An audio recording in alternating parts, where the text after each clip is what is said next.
সংগ্রাম করতে জানি, আমরা লড়াই করতে জানি। রোদ বৃষ্টি ঝড় সবকিছু উপেক্ষা করে মানুষের অধিকারের জন্য আমরা রাজপথে থেকেছি সেই জুলাই আগস্ট থেকে।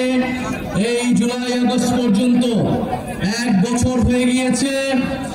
সংগ্রামী মৌলভীবাজারবাসী, এই 1 বছরের দ্বার প্রান্তে আমরা এসেছি মৌলভীবাজারে দেশ গড়ার ডাক দিয়ে। কারণ জুলাই আগস্টে আমরা বলেছিলাম একটি নতুন বাংলাদেশ লাগবে, একটি নতুন বন্দোবস্ত লাগবে। পুরনো সিস্টেমে, পুরনো আইনে আমরা আর এই বাংলাদেশকে পরিচালিত হতে দেব না। কিন্তু অভ্যুত্থানের পরে নানান শক্তি আবারও চেষ্টা করছে পুরনো সিস্টেমে এই দেশকে এগিয়ে নিয়ে যাবার। আমরা তখন বলেছি, জুলাই গণ অভ্যুত্থানে আমরা যখন রাজপথে নেমেছিলাম, আমাদের ভাইয়েরা শহীদ হয়েছে, আমাদের বোনেরা নির্যাতিত হয়েছে। আমরা এই বাংলাদেশকে আর পুরনো রূপে ফেরত দিতে দিব না। বিচার সংস্কার এবং নতুন সংবিধানের মাধ্যমে আমরা একটি নতুন বাংলাদেশের যাত্রা শুরু করতে চাই। প্রিয় মৌলভীবাজারবাসী, গণ অভ্যুত্থানের পরে আমাদের স্বপ্ন, আমাদের আকাঙ্ক্ষা ছিল আকাশচুম্বী। আমরা বলেছিলাম তরুণরা কর্মসংস্থানের দাবিতে রাজপথে নেমেছিল, বাংলাদেশের জনগণ অর্থনৈতিক বৈষম্য বিলোপের দাবিতে রাজপথে নেমেছিল, বাংলাদেশের মানুষেরা মানবিক মর্যাদা, নিজেদের স্বাধীনতার জন্য রাজপথে নেমেছিল। আমরা হয়তো সেই স্বাধীনতা গণতন্ত্র পেলেও আমরা এখনো আমাদের অর্থনৈতিক স্বাধীনতা, আমাদের কর্মসংস্থানের যে দাবি, সেই দাবি আমরা এখনো পূরণ করতে পারি নাই। আমরা এই অন্তর্বর্তী সরকারের সময় অনেক স্বপ্ন দেখেছিলাম, আমাদের অনেক দাবি ছিল, কিন্তু আমাদের সব স্বপ্নকে নির্বাচনের সাথে একমাত্র দাবিতে রূপান্তর করে ফেলা হয়েছে।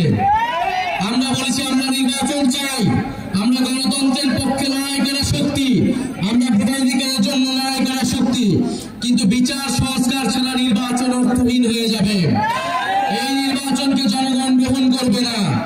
ফলে বিচার এবং সংস্কারের যতটুকু আমরা এগিয়েছি, তার পক্ষে আমাদেরকে আরো ঐক্যমত করে আমাদেরকে নির্বাচনের দিকে যেতে হবে। আমরা বলেছি আমাদের একটি নতুন সংবিধান প্রয়োজন, যে সংবিধানে বাংলাদেশের মানুষের মানবাধিকারের কথা লেখা থাকবে। বাংলাদেশের যে ঐতিহাসিক লড়াই, 1947 সালের আজাদীর লড়াই, 1971-এর স্বাধীনতা সংগ্রাম এবং 24-এর গণ অভ্যুত্থানের স্বীকৃতি দেওয়া থাকবে। এবং এই সংবিধানে সকল জাতি ধর্ম সকলের সমান অধিকার নিশ্চিত করা হবে।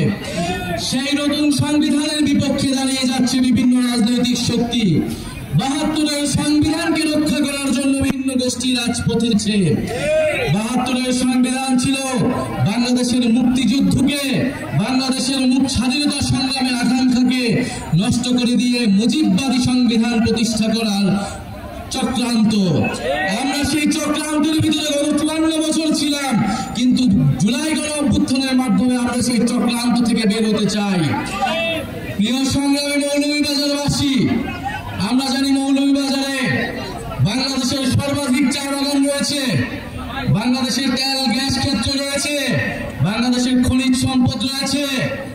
এই বৃহত্তর সিলেট অঞ্চলে মৌলভীবাজার অত্যন্ত গুরুত্বপূর্ণ এলাকা, কিন্তু মৌলভীবাজারের যে জাতীয় সম্পদ রয়েছে, সেই সম্পদের সুষ্ঠু ব্যবহার আমরা কখনো করতে পারি নাই। এই মৌলভীবাজারে চা শ্রমিকরা রয়েছেন, চা শ্রমিকরা কয়েকদিন পর পরে আন্দোলন করে ন্যায্য মজুরির জন্য। আমরা জানি শ্রীলঙ্কায় চা শ্রমিকরা 550 টাকা তারা দৈনিক মজুরি পায়, ভারতেও 400-র বেশি টাকা তারা মজুরি পায়, অথচ বাংলাদেশে এটা 200 কম, 179 টাকা মাত্র তারা মজুরি পায়। 179 টাকা একজন শ্রমিক কিভাবে তার দিন যাপন করবে, কিভাবে তার স্বাস্থ্য, শিক্ষা, তার পরিবারকে তার ভরণ পোষণ ব্যয়ভার বহন করবে? আমরা যে বাংলাদেশ কামনা করি, সেই বাংলাদেশে একজন চা শ্রমিক তার ন্যায্য মজুরি পাবে, তার পরিবারের, তার সন্তানের শিক্ষা এবং স্বাস্থ্যের অধিকার তারা নিশ্চিত করতে পারবে। আমরা এমন একটা বাংলাদেশ চাই। এই মৌলভীবাজারে আমরা চা শ্রমিকদের অধিকার নিশ্চিত করতে চাই। এই মৌলভীবাজারে যারা বিভিন্ন জাতিসত্তা রয়েছেন, খাসিয়া, পান্থুয়া সহ বিভিন্ন ক্ষুদ্র জাতিসত্তা রয়েছেন, আমরা তাদের অধিকার নিশ্চিত করতে চাই।